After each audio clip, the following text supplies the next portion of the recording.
दोस्तों नमस्कार, स्वागत है आप सभी का अपने चैनल पे accounting by Apte A+A where we get to learn to earn. और मेरा नाम है चारुदत्त आपटे। दोस्तों स्टॉक मार्केट में कोई शेयर का भाव जब भी बढ़ता है और शेयर का भाव जब भी नीचे आता है, उसके दो रीजंस होते हैं। एक तो होता है कि कुछ तो एक्सटर्नल ट्रिगर है, कुछ तो एक्सटर्नल न्यूज़ है, या कुछ तो एक्सटर्नल इवेंट है, या कंपनी का खुद का परफॉर्मेंस उसके लिए दोस्तों रिस्पॉन्सिबल होता है। अगर परफॉर्मेंस अच्छा होगा किसी क्वार्टर में, शेयर का भाव ऊपर चला जाएगा, और अगर परफॉर्मेंस ठीक नहीं है तो शेयर का भाव नीचे चला जाएगा। वैसे ही दोस्तों अगर एक्सटर्नल इवेंट कोई अगर है तो उसका भी शेयर के भाव में ऊपर जाने में या नीचे जाने में दोस्तों वो बहुत उसका इफ़ेक्ट और इम्पैक्ट रहता है। अभी ये एक्सटर्नल चीज़ें जो है जिनको इवेंट बोलते हैं स्टॉक मार्केट में, वो इवेंट दोस्तों क्या क्या हो सकते हैं।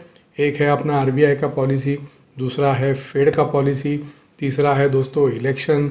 ऐसे बहुत से इवेंट्स हैं, या कुछ ऑर्डर अनाउंसमेंट होता है दोस्तों मार्केट में, उसके वजह से कंपनी के स्टॉक प्राइस के ऊपर इफेक्ट होता है। And last but not the least दोस्तों, जो अपना ईयरली बजट होता है उसका भी बहुत से स्टॉक्स के प्राइसेस में इधर ऊपर जाने में या नीचे आने में दोस्तों बजट बहुत उसके लिए अपना रिस्पॉन्सिबल रहता है। अभी अगर दोस्तों ऑर्डर इम्पैक्ट के बारे में अगर बात करेंगे तो कल शाम को या वीकेंड से अर्ली इन द मॉर्निंग एक न्यूज़ आया था कि जो अपना वंदे भारत ट्रेन्स का जो गवर्नमेंट का प्रोजेक्ट है, उसका वंदे भारत का 200 ट्रेन बनाने के लिए दोस्तों गवर्नमेंट ने एक टेंडर फ्लोट किया था, रेलवेज़ ने एक टेंडर फ्लोट किया था। और उसमें RVNL जो कंपनी है, गवर्नमेंट का एक कंपनी है, दैट RVNL कंपनी का जो बीड है आई थिंक 115 या 120 करोड़ रुपया पर ट्रेन का। तो RVNL L1 हुआ है, L1 मतलब लोएस्ट बिडर इज RVNL। तो जो उनका जो कॉन्ट्रैक्ट था दोस्तों, जो उनका टेंडर था, वो टेंडर के हिसाब से लोएस्ट बिडर को ऑलमोस्ट 120-125 ट्रेन का ऑर्डर मिलने वाला था, और वो ऑर्डर अभी RVNL को मिलेगा। ये न्यूज़ आया दोस्तों सडनली, जो 2 दिन RVNL 63 से 58 और 59 तक चला गया था, वो दोस्तों आज ऑलमोस्ट 12 से 13% से ऊपर चला गया और 64-65 के आसपास क्लोज हुआ। तो दोस्तों ये इफ़ेक्ट होता है किसी इवेंट का या किसी एक्सटर्नल न्यूज़ का। अभी दोस्तों आते हैं बजट की तरफ। बजट में क्या होता है, बहुत से अनाउंसमेंट्स होते हैं, कुछ प्रोविजंस निकाले जाते हैं, कुछ प्रोविजंस नए आते हैं, टैक्स में बदलाव होते हैं, इनकम टैक्स के रूल में बदलाव होते हैं, GST में बदलाव नहीं होते हैं क्योंकि GST का पैनल है। लेकिन दोस्तों बजट में फिर भी there are many such things जो गवर्नमेंट हर साल चेंज करती है, नया लाती है, पुरानी चीज़ें निकलती है। तो दोस्तों ये साल के बजट में एक ऐसा छोटा सा प्रावधान आया कि जो इंश्योरेंस कंपनीज़ है, वो इंश्योरेंस कंपनीज जो पॉलिसीज़ बेचती है, पर्टिकुलरली लाइफ इंश्योरेंस कंपनीज, तो अगर इंश्योरेंस प्रीमियम पॉलिसी है उसके ऊपर हमको प्रीमियम तो भरना पड़ेगा। तो अगर वो प्रीमियम का जो अमाउंट है वो अगर सालाना 5 लाख के ऊपर है, तो सच प्रीमियम एंड सच पॉलिसी जब भी मैच्योर होती है दोस्तों, तो उसके ऊपर पॉलिसी होल्डर को जो बेनिफिट मिलेगा उसमें उसको इनकम टैक्स भरना पड़ेगा। ये एक छोटा सा प्रावधान हुआ। Only in case of unfortunate death of the policy holder दोस्तों इनकम टैक्स नहीं देना पड़ेगा, लेकिन ऑन मैच्योरिटी दोस्तों बेनिफिट के ऊपर पॉलिसी होल्डर को टैक्स पे करना पड़ेगा अगर सालाना क्यूमुलेटिव टोटल प्रीमियम 5 लाख के ऊपर है। ये सिंगल प्रीमियम की बात नहीं है, यहाँ पे क्यूमुलेटिव सालाना प्रीमियम मतलब अगर कोई मंथली प्रीमियम भर रहा है या समझो कोई क्वार्टरली भर रहा है, तो साल का प्रीमियम अगर 5 लाख तक है नो प्रॉब्लम, लेकिन अगर 5 लाख के ऊपर है तो दोस्तों उसको उसके ऊपर टैक्स भरना पड़ेगा ऑन मैच्योरिटी। ये न्यूज़ आया दोस्तों। और SBI लाइफ, LIC और HDFC लाइफ, ये जो 3 कंपनीज़ है, ये 3 कंपनीज़ के स्टॉक के ऊपर दोस्तों इसका बहुत बुरा असर हुआ। कंपनीज़ ने अभी तक जो असर होने वाला है उसका असेसमेंट भी नहीं किया था, लेकिन स्टॉक प्राइस HDFC लाइफ जो अपना आज का टॉपिक है, आज हम HDFC लाइफ के बारे में बात करने वाले हैं। तो HDFC लाइफ का शेयर दोस्तों जो 580-570 के आसपास था, वो नीचे आते आते दोस्तों 475 तक नीचे आ गया। बाद में दोस्तों कंपनी के पास से क्लैरिफिकेशन भी आया कि ये जो न्यूज़ आया है इसके सामने अगर कंपनी ने कुछ नहीं किया, एज इज अगर पोजीशन रहा, कंपनी का जो टॉप लाइन है उसके ऊपर ऑलमोस्ट 10 से 15% का इम्पैक्ट आएगा, और जो कंपनी का प्रॉफिटेबिलिटी है उसमें सिर्फ 5% का इफेक्ट आएगा। क्योंकि ये जो ऐसे बड़े बड़े पॉलिसीज़ है for high net worth individuals, for rich class of people, उसमें प्रॉफिटेबिलिटी उनका थोड़ा कम है, ये कंपनी का मानना है। तो रेवेन्यू के ऊपर दोस्तों असर आएगा 10 to 15% और प्रॉफिटेबिलिटी के ऊपर असर आएगा क्लोज टू 5%। प्रॉफिटेबिलिटी में असर 5%, रेवेन्यू में असर 10%, लेकिन शेयर का जो प्राइस है वो ऑलमोस्ट 20% से दोस्तों नीचे आ गया। शेयर का भाव दोस्तों नीचे क्यों आ गया? निगेटिव सेंटीमेंट, मार्केट सेंटीमेंट पे चलता है। मैंने बहुत बार इसका जिक्र भी किया है अपनी वीडियो में। जो मार्केट का सेंटीमेंट है उसके ऊपर दोस्तों ज़्यादा रिएक्ट करता है, नीचे की तरफ भी और ऊपर की तरफ भी। जैसे ही ये दोस्तों न्यूज़ आया, मार्केट को लगा कि ये कंपनी के लिए निगेटिव है और मंदी करने वाले तो बैठे ही रहते हैं, चांस मिला तो शेयर को, भाव को चेप देते हैं। वैसे ही ये शेयर को चेप दिया और अभी दोस्तों आज का कुछ भाव उसका 485 रुपीज़ के आसपास ट्रेड हो रहा था। तो हम आज HDFC लाइफ के बारे में बात करेंगे। हम SBI लाइफ या LIC इनके बारे में ज़्यादा बात नहीं करेंगे। दोनों शेयर अच्छे हैं, लेकिन उसमें दोस्तों मुझे HDFC लाइफ सबसे अच्छा लगता है, क्योंकि HDFC लाइफ का प्रमोटर जो है वो HDFC ग्रुप है। No doubt SBI and LIC is also good, but LIC का जो स्टॉक मार्केट में जो एक्सपोजर है दोस्तों, उनका जो इन्वेस्टमेंट है, वो इन्वेस्टमेंट का जो एक्सपोजर का जो क्वांटम है वो SBI life and HDFC life से ज़्यादा है। इसीलिए दोस्तों LIC में वोलेटिलिटी थोड़ा ज़्यादा रहेगा, अप्रिसिएशन के chances as compare to SBI life and HDFC life थोड़े कम है, ऐसा मुझे लगता है। लेकिन अप्रिसिएशन के सबसे ज़्यादा चांसेस जो है वो मुझे लगता है कि वो HDFC लाइफ में है। लेकिन दोस्तों SBI life and HDFC life दोनों कंपनीज अच्छे हैं, नो डाउट LIC भी अच्छा है फॉर लॉन्ग टर्म, लेकिन ये दोस्तों तीनों कंपनीज में HDFC लाइफ मुझे ज़्यादा अच्छा लगता है। इसीलिए मैंने आज इसका मेरे लिए एनालिसिस किया और वही एनालिसिस मैं आपके सामने पेश कर रहा हूँ। दोस्तों ये वीडियो सिर्फ इन्फॉर्मेशन पर्पज़ के लिए है। ये वीडियो से मैं आपको ये बिल्कुल ऐसा सजेस्ट नहीं कर रहा हूँ कि HDFC के शेयर में, HDFC लाइफ के शेयर में इन्वेस्ट करें या HDFC लाइफ का शेयर बेचे या SBI और LIC में कुछ आप ट्रेड करिए। अगर आपको करना है मेरे वीडियो को देखिए, जानिए, समझिए और आपका खुद का नॉलेज भी अप्लाई करके आपका डिसीजन आप खुद लें। तो चलिए वीडियो को शुरू करते हैं। HDFC लाइफ ही क्यों? तो इसका आंसर दोस्तों यह है कि जब भी मैंने HDFC लाइफ के KPIs, ज़्यादा KPIs एनालाइज नहीं किए, क्योंकि लाइफ इंश्योरेंस कंपनी का जो रेवेन्यू का जो मॉडल होता है दोस्तों वो बहुत कॉम्प्लेक्स होता है। उसमें अर्न प्रीमियम का बात होता है, उसमें बहुत टाइप के प्रीमियम्स के बात होते हैं और टोटल प्रीमियम्स, उसका कॉम्पेंसेशन पेड और direct expenses all related to the premiums collected and जो इंश्योरेंस पॉलिसीज़ है उसके कनेक्टेड जो डायरेक्ट एक्सपेंसेस है वो सब माइनस करके दोस्तों उनका एक इनकम का फिगर आता है। तो for the sake of convenience, instead of creating confusion and instead of creating complexity by going into the revenue calculation and other calculation mode, finally दोस्तों इम्पोर्टेंट क्या है कि कंपनी का टोटल इनकम कितना हुआ और उसके सामने कंपनी को प्रॉफिट कितना हुआ। तो ये दो फिगर हम लोग पहले देखेंगे और उसके बाद में दोस्तों सम ऑफ द की परफॉर्मेंस इंडिकेटर्स कि जो आगे जाके ये कंपनी को, HDFC लाइफ को बाकी कंपनीज के मुकाबले थोड़ा अलग रख सकते हैं और ये कंपनी का परफॉर्मेंस आगे जाके क्या हो सकता है, कितना अच्छा हो सकता है एज़ पर माय कैलकुलेशन, वो दोस्तों हम लोग देखेंगे। तो दोस्तों अगर इनका हम लोग टोटल इनकम अगर देखेंगे तो दिसंबर 22 मतलब पिछला क्वार्टर का जो उनका फिगर है that is almost close to 66,000 crore rupees, जो दिसंबर 21 मतलब सेम पीरियड प्रीवियस ईयर से दोस्तों 82% का इसमें ग्रोथ है। और अगर हम लोग 9 मंथ्स अगर लेंगे cumulative up to December 22 and up to December 21 तो 20% का दोस्तों 9 मंथ्स में इनका ग्रोथ है। लेकिन पर्टिकुलरली दिस क्वार्टर इसमें दोस्तों ग्रोथ बहुत ज़्यादा हुआ, लेकिन दोस्तों क्वार्टर 3 में ग्रोथ उनका सबसे ज़्यादा हुआ। That is why overall growth जो है उनका वो अभी 20% दिख रहा है। This is also one of the reason कि क्वार्टर 3 तक जो पहले 6 महीने थे ये साल के और जो पिछले साल के जो 6 महीने थे उसमें ग्रोथ ज़्यादा नहीं था, इसीलिए ये कंपनी का शेयर के भाव में दोस्तों डिक्लाइन थोड़ा थोड़ा चालू हुआ था। और वो एक हिंदी में कहावत है ना, आग में घी डालने का काम दोस्तों ये बजट में जो न्यूज़ आया है उसके वजह से शेयर का भाव और नीचे चला गया। लेकिन दोस्तों क्वार्टर 3 में कंपनी का जो टोटल इनकम है उसका परफॉर्मेंस अच्छा हुआ, almost an increase of 82%, we can say double हुआ। और उसके सामने दोस्तों नेट प्रॉफिट भी 15% का ग्रोथ हुआ with respect to December 21 to December 22 and 9 months का अगर बात करेंगे तो दोस्तों 17% से ग्रोथ हुआ। इसका मतलब दोस्तों प्रॉफिटेबिलिटी में there is stable, there is a constant increase in the companies performance.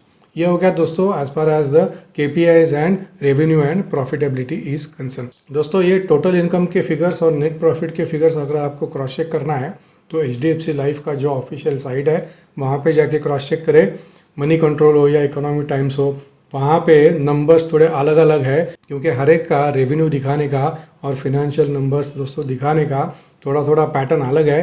लेकिन जैसे मैंने शुरू में बोला, ये जो इंश्योरेंस कंपनीज है इनका अकाउंटिंग थोड़ा कॉम्प्लेक्स है समझने के लिए, उनके लिए कॉम्प्लेक्स नहीं है क्योंकि उनका पूरा काम चलता है सिस्टम से। अकाउंटिंग का जो उनका सिस्टम है उसमें ऑटोमेटिक सब होता है, लेकिन समझने में थोड़ा कॉम्प्लेक्स है। तो अगर ये फिगर्स क्रॉस चेक अगर करने हैं तो HDFC लाइफ का कंपनी का जो ऑफिशियल साइट है वहाँ पे आपको दोस्तों दिसंबर 22 के जो उनके क्वार्टरली नंबर्स है उसमें ये सब डिटेल्स देखने के लिए मिलेंगे। तो दोस्तों KPIs में Q3 of current year there has been a substantial improvement with respect to Q1 and Q2 of current year. ये होगी KPIs के बाद। यही मोमेंटम आगे जाके कंटिन्यू हो सकता है। ये भी हो सकता है कि Q4 में because of this change in the budget थोड़ा सा दोस्तों इसका डैम्पनिंग इफेक्ट आ सकता है, थोड़ा सा उनका टोटल इनकम नीचे रह सकता है।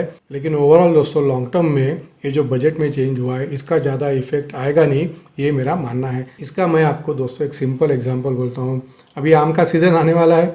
जिनको आम पसंद है महाराष्ट्र में हापुस, मतलब जिसको इंग्लिश में अल्फांसो बोलते हैं, वो आम का भाव दोस्तों 1000 रुपया, 1200 रुपया, 1500 रुपया डजन रहता है। फिर भी जिनको आम पसंद है वो आम खाना कम नहीं करते। साल में जितना आम खाते हैं उतना ही आम वो खाते हैं। और बाद में दोस्तों जैसे जैसे सीज़न ख़त्म होगा आम का जो रेट है वो नीचे नीचे आके हर एक के बस में आ जाता है।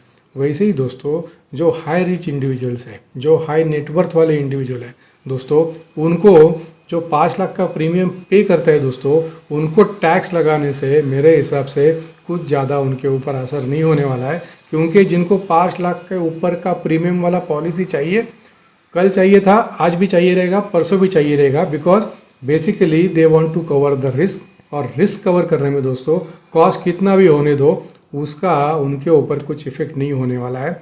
And on the other hand दोस्तों कंपनी भी चुप नहीं बैठने वाला है। अगर उनका टॉप लाइन और बॉटम लाइन के ऊपर इसके वजह से अगर कुछ असर हुआ तो कंपनी भी कुछ ना कुछ उसके सामने टू मिटिगेट दिस रिस्क कुछ ना कुछ तो काम करने ही वाली है।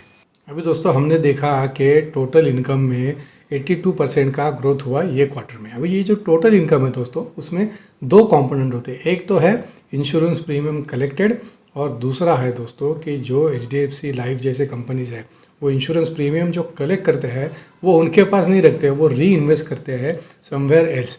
इक्विटी में करते हैं, डेट में करते हैं, बॉन्ड्स में करते हैं, री इंश्योरेंस करते हैं। तो ऐसा दोस्तों ये री इन्वेस्ट करते हैं और वो री इन्वेस्टमेंट के ऊपर दोस्तों कंपनीज को सब्सटेंशियल गेन, सब्सटेंशियल इनकम होता है। तो जो टोटल इनकम है उसके 2 कंपोनेंट होते हैं। एक तो है प्रीमियम और दूसरा है ये जो उनका इन्वेस्टमेंट है उसके ऊपर जो उनको रिटर्न मिला है वो।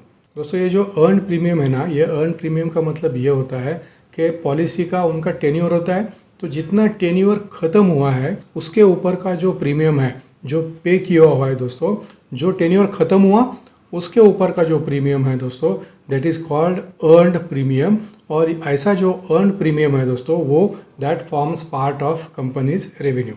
This is just for information purpose. तो चलिए आगे बढ़ते हैं दोस्तों। तो जैसे मैंने बोला दोस्तों जो टोटल इनकम है इसके 2 पार्ट होते हैं, एक तो प्रीमियम कलेक्टेड और दूसरा इन्वेस्टमेंट से जो गेन आता है वो।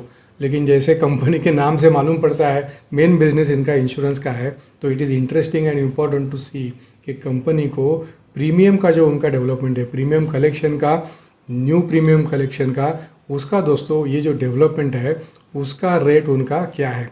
अगर दोस्तों इनका हम लोग फर्स्ट ईयर प्रीमियम अगर देखेंगे, फर्स्ट ईयर प्रीमियम का सिंपल मतलब है कि कितने नए पॉलिसीज़ कंपनी ने इशू किए, मतलब कितना नया बिजनेस कंपनी ने सिक्योर किया और उसके 1 साल में कंपनी को कितना प्रीमियम मिला। दोस्तों अगर हम लोग क्वार्टर ऑन क्वार्टर अगर इसकी बात करेंगे तो दिसंबर 22 का जो क्वार्टर है उसमें दोस्तों 28% से प्रीमियम में इनकी ग्रोथ हुई है। और अगर 9 मंथ्स टू 9 मंथ्स अगर बात करेंगे तो क्लोज टू 19% की इनकी ग्रोथ हुई है। इसका मतलब दोस्तों फर्स्ट ईयर का ये क्वार्टर का जो उनका प्रीमियम है जो 28-29% से बड़ा है, that gives me a comfort, that gives me a guarantee कि जो कंपनी का आगे जाके बिजनेस आने वाला है। मतलब दोस्तों इंश्योरेंस है, लॉन्ग टर्म प्रोडक्ट रहता है। लाइफ इंश्योरेंस का जो प्रोडक्ट है दोस्तों लॉन्ग टर्म रहता है, 15 साल 20 साल 25 साल तक हम लोग उसका प्रीमियम पे करते रहते हैं दोस्तों। मतलब अभी ये क्वार्टर में कंपनी ने कितना बिजनेस सिक्योर किया जो आगे के 10 15 20 25 साल तक दोस्तों चलने वाला है। मतलब इतना बिजनेस तो कंपनी ने ऑलरेडी सिक्योर किया हुआ है। कितना किया हुआ है? 28 से 29% ज़्यादा in the current quarter with respect to previous quarter. तो दोस्तों मतलब इसका आगे जाके कंपनी को बहुत अच्छा फ़ायदा होने वाला है, क्योंकि उनका जो बेस है दोस्तों वो बेस कंटिन्यूसली इंक्रीज हो रहा है। ओवरऑल 9 मंथ्स में भी ग्रोथ है 19% का, एंड क्वार्टर और क्वार्टर में 28 से 29% का ग्रोथ है। और अगर टोटल प्रीमियम की अगर दोस्तों हम लोग बात करेंगे, एक तो होता है फर्स्ट ईयर प्रीमियम, दूसरा होता है रिन्यूअल प्रीमियम।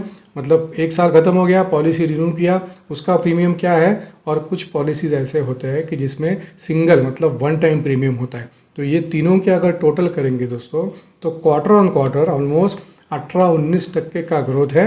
एंड अगर 9 मंथ्स की अगर बात करेंगे तो क्लोज टू 15 to 16% का ग्रोथ है इन द प्रीमियम कलेक्टेड।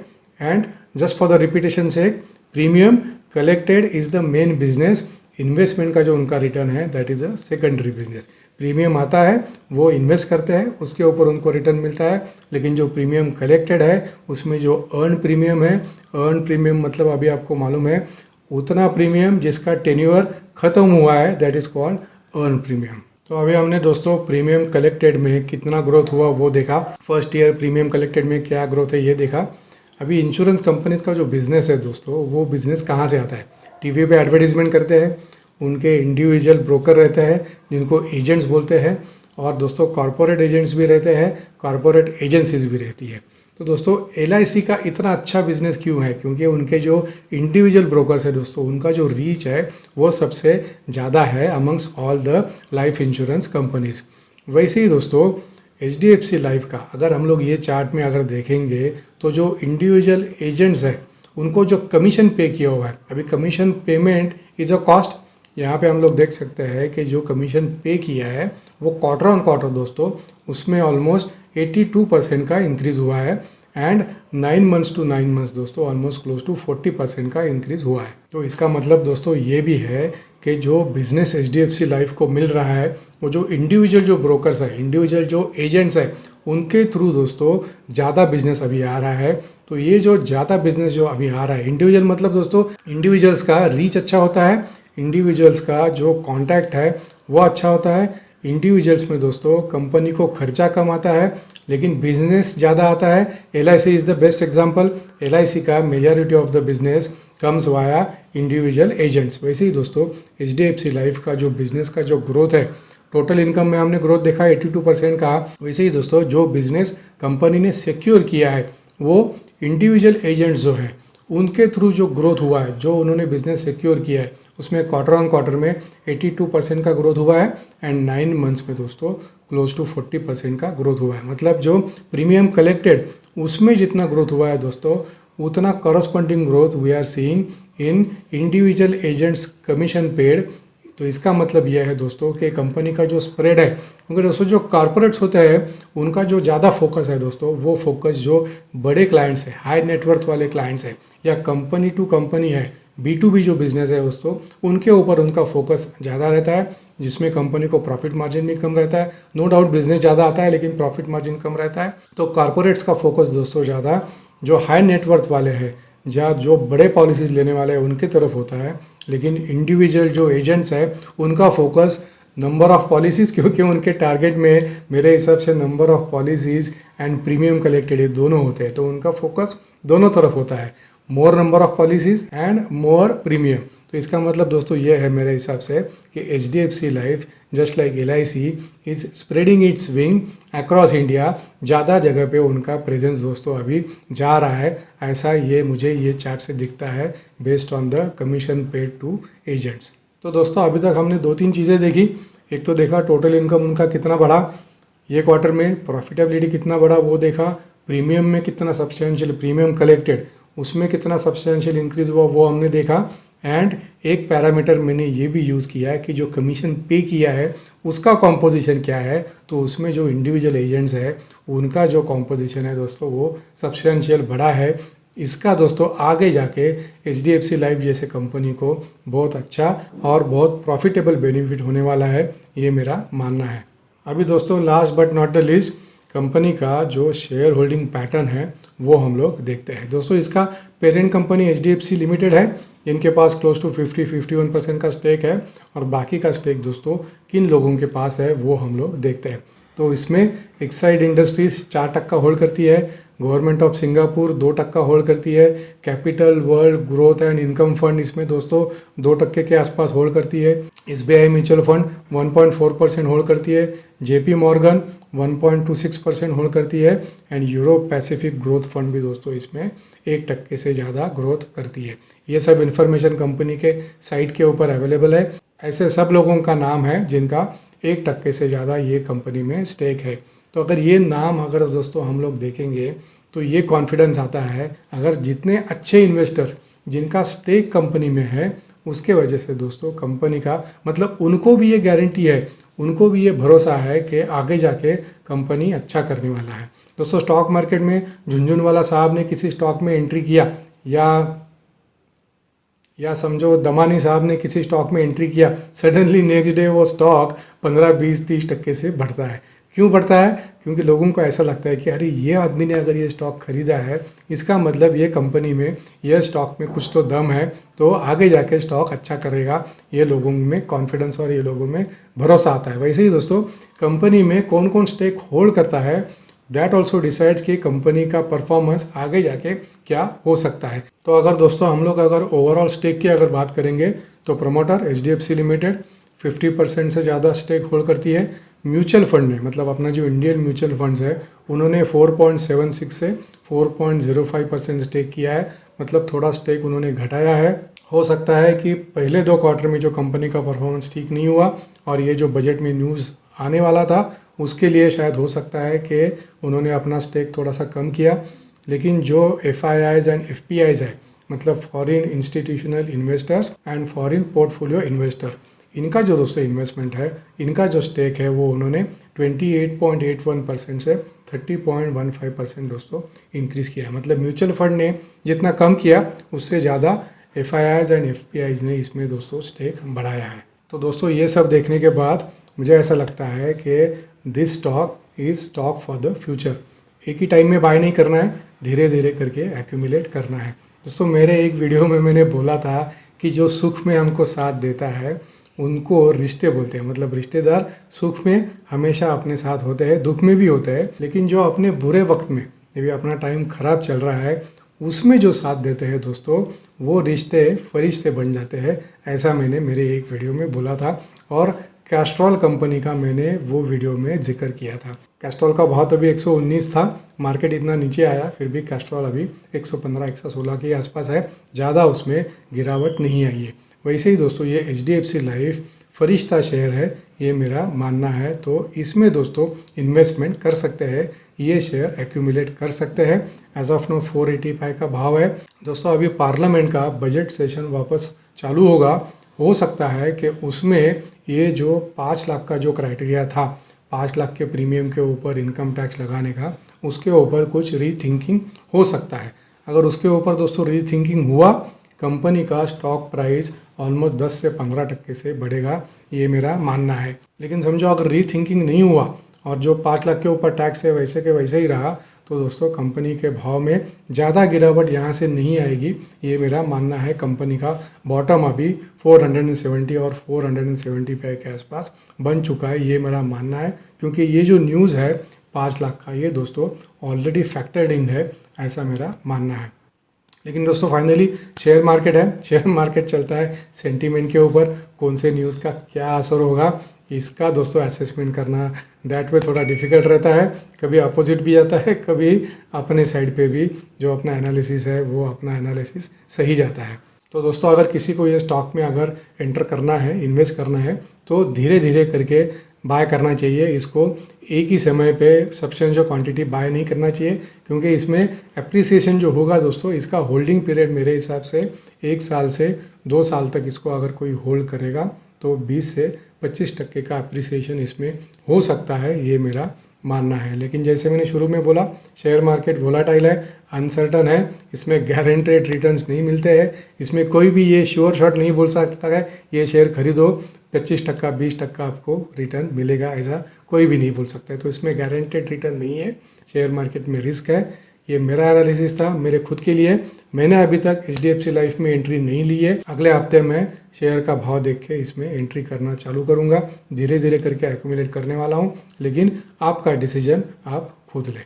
तो दोस्तों, ये था अपना आज का वीडियो ऑन HDFC लाइफ। मैं आशा करता हूँ वीडियो आपको पसंद आया रहेगा।